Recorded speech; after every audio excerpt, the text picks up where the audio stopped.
Esse é o Ancapso e eu vou falar agora sobre o consenso moral, conforme descrito aqui no Guardian, numa matéria recente do Guardian, né? Mas que reflete muito bem o que está acontecendo no mundo hoje, né? A democracia, como a gente conhece, ela sempre dependeu de algum consenso social, de algum consenso moral, né? Em última análise, a moral é a visão dos costumes daquela população, daquele povo, daquela cultura, né? Então havia esse consenso que era imposto pela informação centralizada, pelas mídias principais, pelos jornais, pelas revistas e coisa e tal, pela academia. E isso se perdeu com a internet. A internet permitiu que você tivesse mais opiniões divergentes fora deste padrão imposto pelo governo, e isso desarranjou a democracia no mundo todo, né? É lógico, não preciso dizer para vocês que as esquerdas ficam muito chateadas com isso. Por quê? Porque todo o plano da esquerda no mundo inteiro foi o plano grancimiano, né? Eles dominaram as mídias, dominaram as universidades, e aí a partir dali eles podiam fazer o que eles quisessem, porque eles controlavam o fluxo da informação, estabeleciam esse consenso social ou consenso moral, como eu preferir, e com isso conseguiam governar o mundo, conseguiam avançar o mundo nas suas pautas. Quando o mundo parou de responder, quando as pessoas não quiseram mais seguir esse caminho, a esquerda entrou em desespero. E aí fica aí gritando golpe, não sei o que lá, o fim da democracia e não sei o que lá. Eu não vejo dessa forma. Agora, que é um desafio, é um desafio. Vamos entender esse caso aqui. Essa notícia foi sugerida por Vasco, perde para Marina Silva em casa, várias outras pessoas e várias outras pessoas. Obrigado aí ao pessoal que sugeriu notícias lá no nosso site, no visãolibertaria.com. E obrigado a você que está assistindo o nosso vídeo. Se você gosta do nosso conteúdo, por favor, deixe seu like e se inscreva aqui no canal, né?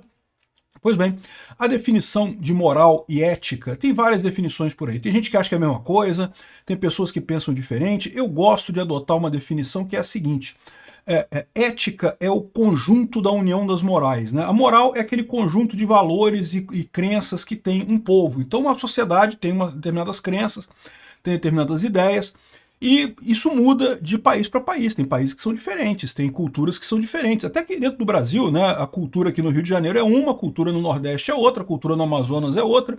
Você tem culturas diferentes aí entre os vários lugares no país, né?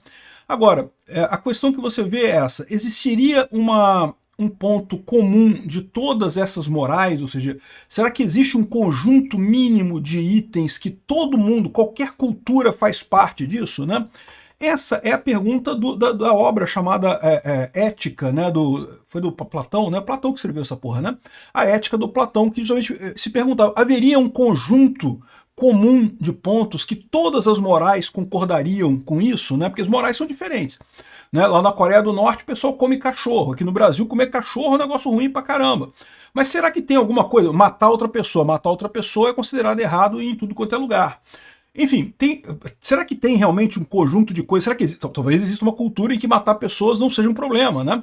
A dúvida é essa: se haveria esse mínimo ético em que seria a interseção de todas as morais do mundo, né? Então, quando ele fala aqui de consenso moral, né, ele está falando justamente sobre a ideia de que determinadas ideias são válidas, determinados valores são válidos. E isso é importante por quê? Porque quando você perde esse tipo de estrutura básica das ideias, você começa a não conseguir mais conversar direito com as pessoas. Lembra, a nossa linguagem pode não parecer, é que a gente faz isso sem perceber, tá, gente? Você não percebe que você está fazendo isso, mas a nossa linguagem ela é toda baseada em referências anteriores. A gente parte de uma cultura nossa, de um conjunto de valores nossos, e falamos algumas coisas que pra gente parece muito óbvio, mas não necessariamente é óbvio para outra cultura, para outro grupo de pessoas, porque não tem o mesmo contexto que o nosso. E o que está acontecendo com a internet é que está se formando essas bolhas isoladas, e cada bolha cria seu próprio contexto, sua própria cultura, e daqui a pouco você não tem mais uma cultura abrangente nessa história. Você acaba tendo visões muito diferentes sobre o que está acontecendo. Aqui no Brasil a gente tem um caso clássico. Se você conversar com alguém da esquerda, se você conversar com alguém da isentosfera, o cara vai dizer que não tem dúvida nenhuma que Bolsonaro tentou um golpe. Não, por quê? Porque ele quer que, né, ele não gosta do Bolsonaro, ele quer que o Bolsonaro tenha dado um golpe. E aí, ou seja, qualquer coisa, não, porque tinha uma mensagem no aparelho do Mauro Cid, não sei o que lá, já é suficiente pro cara, já tá vendo? Aí é golpe, golpe, mas peraí, que golpe é esse que tem uma mensagem no aparelho do cara? Não tem lógica esse tipo de coisa, né? Mas, de novo, você tem essa visão diferenciada de acordo com cada grupo. E à medida que a internet, cada vez mais pessoas estão se informando pela internet, você começa a criar cada vez mais bolhas estanques, né? Eu acho um grande erro da esquerda de achar que eles não estão em bolha nenhuma, eles estão no plano cartesiano das ideias, né? Eles não estão em bolha nenhuma. A gente está no plano cartesiano aqui, o resto está em bolhas. O que não é verdade, eles estão numa bolha também, uma bolha pequenininha, diga-se de passagem, que a esquerda é bem pequena mesmo em termos de volume no Brasil, né? Mas aí, o que acontece? É mais ou menos o que o pessoal está falando aqui no Guardian, né? O consenso moral global é apenas uma ilusão. Ele escreve aqui, é uma coluna bastante coisa, dizendo que as regras dos internacionais, né, a ONU, o Tribunal Penal Internacional, isso tudo valia enquanto você tinha um consenso global estabelecido. E agora você não tem mais esse consenso global estabelecido, você não tem mais essa visão, cada um está fazendo o seu caminho, então você tem situações em que as pessoas estão totalmente antagônicas e todas as duas acham que estão certas e não vão mudar de posição de maneira alguma, o que é mais ou menos o que a gente está vendo aqui no Brasil também, ou seja, o que o Brasil está seguindo é um fenômeno, uma parte desse fenômeno que está acontecendo na visão dele aqui no mundo todo, né? O The Guardian, vocês sabem, é extremamente esquerdista, né? Basicamente um folhetim comunista de merda, né? Mas o que ele fala aqui faz algum sentido nesse caso. Ele, por exemplo, ele fala aqui, para o Vladimir Putin e para o Benjamin Netanyahu, eu não diria o Benjamin Netanyahu, eu colocaria para os terroristas do Hamas, a liberdade e a moral não fazem parte, não tem que entrar nisso daí, coisa e tal. Ele está adotando aqui a típica retórica esquerdista que não, eu estou no plano cartesiano das ideias, eu não estou na minha bolhazinha não, eu estou no plano cartesiano das ideias, eles estão errados e coisa e tal. O que é uma ilusão, né? Ele acha que o Netanyahu está errado. O Israel foi invadido pelos palestinos, foi invadido pelo Hamas, né? Israel está revidando um ataque que sofreu, respondendo proporcionalmente, aliás, com uma proporção muito menor do que foi o ataque, porque o ataque foi totalmente não propositado, né? Enfim, no final das contas, o que ele chega à conclusão aqui, adivinha, a conclusão que ele diz aqui é que não tem jeito de seguir como está, temos que criar um órgão global, uma ONU que controla todo mundo. É a mesma ideia do Lula. É você chegar num órgão, um governo mundial, né? Nova ordem mundial. Lembra daquela teoria da conspiração que todo mundo falava? Não, é mentira, não. Os comunistas não querem criar um governo mundial, não. Isso é ilusão da sua cabeça, teoria da conspiração, né? Eles estão dizendo isso aqui, né? E o Lula fala abertamente isso, que a ONU tem que tomar conta, tem que controlar todo mundo, porque seria muito melhor, e não sei o que lá, e coisa e tal. Não, é uma ilusão, meu amigo, ao contrário, né? A ONU seria mais um nível hierárquico nessa lambança, uma lambança que já está se tornando ineficiente pra caramba, é só piorar a situação, né? Mas essa é a visão, né? Eles têm a visão aqui, ó, do senhor Alasdair MacIntyre, né, na obra After Virtue, de 1981, né? A política moderna não é uma questão de consenso moral. A política moderna é uma guerra civil levada por outros meios. Então, ou seja, o que ele diz é o seguinte, nunca teve consenso moral, 81, tá?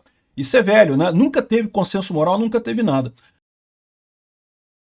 A única coisa que está acontecendo agora é justamente a amplificação dessas vozes. Por quê? O que é esse consenso moral? Eu vou explicar para você. Eu sempre fui um cara de direita, sempre fui um libertário clássico, um liberal clássico.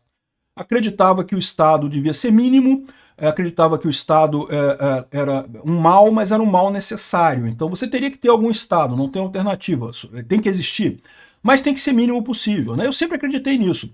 E pelos anos 80, 90, eu estava lá na minha juventude, já tinha essas ideias, e eu vivia num mundo em que eu sabia que todo mundo era sócia do meu lado. Todo mundo. Eu até evitava falar de política, falar de economia, porque todo mundo sócia. O pessoal na faculdade era sócia, os vizinhos eram sócios, o pessoal do futebol era sócia. Eu tinha minha crença, conversava com alguns amigos que pensavam como eu, mas a verdade é que a gente tinha a ideia assim, o consenso social, o consenso moral da nossa sociedade aqui no Brasil é que o socialismo é que é o certo. Não, é o sócia mesmo, tem que ter sindicato, tem que ter aquelas porcariadas toda que o pessoal diz que está certo. Isso é o consenso moral. Não quer dizer que você concorde com ele, mas você concorda que ele existe. E o problema que você tem hoje é que ninguém mais concorda que exista um consenso moral. As pessoas, cada uma acha que o seu lado está certo e que não tem que discutir porra nenhuma com ninguém, porque os outros estão errados e acabou. E não tem mais esse negócio de que, eu acho, a minha visão do mundo é diferente, mas eu entendo que a maioria aceita desse jeito, então deixa, vida que segue desse jeito, né? Nunca foi uma posição confortável. Por isso que para mim e para tantas outras pessoas, as redes sociais foram um alívio, foi uma coisa positiva. Finalmente eu consegui encontrar pessoas que pensam como eu de forma ampla, né? Muitas pessoas, né? Então, ou seja, isso foi uma revelação realmente, né? E no final das contas, essa fragmentação da sociedade acaba gerando o ponto que a gente está vendo aqui. Eu falei já sobre essa coluna do Carlos Andreasa. Ninguém tira o pé, seja o Trump, Bolsonaro, Lula, Moraes, ninguém está voltando atrás. Tá todo mundo all-in, como se diz no poker, né? All-in aposta tudo. Eu entrei com todas as fichas, eu entrei com tudo. Né? Não vou. Geralmente você faz o all-in no poker quando você quer desencorajar os seus competidores, que faz com que os seus competidores desistam. Né? Eles vão falar, não, pô, se o cara fez um all-in é porque ele tem cartas muito boas, então eu vou voltar atrás, vou desistir dessa rodada e coisa e tal. Só que o que a gente está vendo é que está todo mundo dando all-in nessa parada. O Trump deu all-in, o Bolsonaro deu all-in, o Lula deu all-in, todo mundo deu all-in nesse negócio. E não é só no Brasil, na situação do Brasil. A gente vê isso também com a guerra da Rússia e da Ucrânia, por exemplo. O Putin está all-in na guerra, ele não quer nem saber. O país dele está se ferrando, a economia quebrada, as tropas morrendo na linha de frente, aí ele não quer nem saber, ele não vai, tá indo até o final. Por que isso está acontecendo? De novo, é a quebra do consenso moral ou do consenso social. O Putin está crente que ele está certo, que ele está fazendo bem, que ele está indo para o lado correto. O Alexandre de Moraes, eu não duvido não, tem muita gente que acha que não, que ele está fazendo de sacanagem, ele está fazendo essas merdas todas de sacanagem. Ele sabe que está fazendo errado, mas não, eu acredito que não. Eu acredito que ele sinceramente acha que está fazendo o correto. Mas ele está tão mal guiado, ele está numa bolhazinha tão pequena ali dele, que está tão fora do contexto, que no final das contas ele está entrando nessa história também all-in, está indo com tudo. Não, eu vou com tudo porque eu acho que eu estou certo. E o problema de todo mundo ir all-in no poker é que quando vai todo mundo all-in no poker, o que vai depender só são as cartas, né? Vai todo mundo mostrar as cartas e quem tiver a melhor carta ganha. E eu acho que ninguém tem muita dúvida sobre quem tem a melhor carta entre, por exemplo, Lula e Trump, né? Quem que você acha que vai ganhar o all-in entre Lula e Trump? Não tem nenhuma dúvida disso, né? A mesma coisa entre a Ucrânia e a Rússia. A Ucrânia vai ganhar, a Ucrânia tem todas as cartas em relação à Rússia nessa guerra, né? A Rússia se achava ser uma grande potência no passado e coisa e tal, já está mais do que provado que é só um grande país corrupto com um monte de militar incompetente, né? E a Ucrânia, com a ajuda da Europa e dos Estados Unidos, muito superior a isso. Aqui no Brasil também, entre o STF e a população brasileira. O STF foi all-in contra a população brasileira. A população brasileira está ao contrário, está todo mundo apoiando o Bolsonaro e coisa e tal. Um lado vai ganhar. Quem é que tem as cartas nessa história? Tem gente que acha que as cartas do STF são mais poderosas, porque eles têm o poder institucional, né? Eles podem dar ordem, né? A polícia vai lá e vai prender as pessoas e coisa e tal. Mas eu sempre falo para vocês, poder institucional é um poder fugaz, tá? É um poder que não dura muito tempo. O poder do convencimento, o poder da população convencida é muito maior que o poder institucional. A minha visão é que a população brasileira tem mais cartas do que acha que tem. Eu vejo muita gente apavorado, que não tem jeito, que o Moraes ganha todas e não sei o que lá, e a gente só se ferra e não sei o que lá. Calma, galera. O poder institucional é foda mesmo, mas ele não dura muito tempo, não. No final das contas, e já pode estar acontecendo, né? O Moraes já está se ferrando aqui. O Moraes é um agente político, como o Bolsonaro, Lula ou Trump, só está pensando em si. Ele está indo all-in nessa história porque é o melhor para ele. Não está nem aí para o país, né? Então, essa é a posição no final das contas. Agora, a grande questão dessa história toda é o que eu falo para vocês. Primeira coisa, esses all-in que tá todo mundo apostando tudo. Não, o Lula apostou tudo, o Moraes apostou tudo, o Trump apostou tudo. E quem é que vai ganhar essa parada? É quem tem as melhores cartas, cara. E o Trump tem as melhores cartas em relação ao Lula e o Alexandre de Moraes. Quem apostar no Lula, quem apostar no Moraes vai se ferrar nessa rodada, porque o Trump tem as melhores cartas, não tenho dúvida, né? Agora, existe uma pergunta de mais longo prazo nisso daqui, né? Se tudo é uma guerra por outros caminhos, se tudo vai depender da força política, da força econômica, da força militar, se virou realmente, como o cara disse aqui, uma guerra civil por outros meios, Isso é uma coisa ruim. Por quê? Porque isso é uma forma menos eficiente das pessoas conviverem. Você vai acabar com um mundo menos eficiente do ponto de vista econômico, né? Eu prefiro uma frase do Epicteto, que é: a verdade vence por si mesma. A mentira é quem precisa de ajuda, quem precisa de cúmplices, né? E isso é uma verdade incontestável. Embora você tenha muitas narrativas e muitas opiniões sobre a situação e coisa e tal, existe uma verdade fundamental. Você tem que tomar cuidado, porque aquela verdade que é muito dita na sua bolha pode ser só uma verdade na sua bolha, um contexto na sua bolha. Pode não ser a verdade vista pela maior parte das pessoas, pode não ser a verdade observada pela maior parte das pessoas. Mas no final das contas, a verdade é objetiva. Se você estiver com a razão, se a verdade estiver correta, você vai ganhar. Então esse consenso moral que ele fala aqui, que não existe, que é uma besteira e coisa e tal, eu discordo dele. Existe. Só que não é mais como era antes, imposto pela imprensa, imposto por narrativas de governo. É baseado na verdade factual. E isso é que está deixando o pessoal chateado, né? Então, é o que eu falo para vocês, existe um ponto, um lado certo, um lado errado nessa história. E por que eu acho que a nossa bolha está melhor preparada para entender a verdade do que a bolha da esquerda? Por um motivo muito simples. Nós somos forçados a ouvir os argumentos da esquerda. A esquerda não é forçada a ouvir os nossos argumentos. A gente, por mais que a gente discuta pra caramba na internet, a gente assiste Rede Globo também, assistimos Globo News e coisa e tal. Estamos sempre discutindo o que a Daniela Lima falou. Você acha que na esquerda o pessoal discute o que o Ancapso falou, o que o Rafael Lima falou, o que o Oi Luiz falou? Não, eles não estão nem aí para isso. Por quê? Porque eles estão na bolinha deles lá, a bolha deles é impermeável. O pessoal não procura coisas fora porque eles se acham no centro da verdade, lembra, né? Eles são o legado daquela antiga estrutura de poder que vem desde a época da televisão. E isso está fazendo com que eles se afastem da verdade no final das contas. A gente, por mais que não tenhamos o poder institucional neste momento, ou talvez tenhamos, né? Talvez o Trump esteja dando exatamente isso pra gente nesse momento, né? Inevitavelmente a coisa vai se resolver pela verdade. Agora, existe uma outra coisa que eu também falo muito sobre isso lá no meu outro canal, no Ancapso Classic, em que eu falo sobre teoria libertária de forma mais aberta, né? Que é a sociedade de leis privadas, né? Que bom, como eu falei para vocês, eu era um liberal clássico até, sei lá, 2015 mais ou menos, quando eu conheci o anarcocapitalismo Lee Murray Rothbard e descobri que é verdade, o Rothbard está certo, né? O Estado não é um mal necessário, o Estado é um mal desnecessário. Ele é totalmente desnecessário, não há nenhuma necessidade para o Estado. Tudo que o Estado faz pode ser feito por entidades civis, por entidades privadas, vendidos num livre mercado e que pode ser muito melhor dessa forma, muito mais coerente dessa forma e por ser mais eficiente, tende a funcionar melhor, né? Então, existe o conceito da sociedade de leis privadas, que foi elaborado pelo Hans Hermann Hoppe, que é bem interessante. Eu vou deixar o link desse vídeo meu aqui na descrição do vídeo, caso vocês queiram ler sobre isso. É uma saída, talvez a saída melhor que a gente tenha para a situação atual em que a sociedade está fragmentada. É você criar, de fato, uma sociedade de leis privadas. O que seria isso?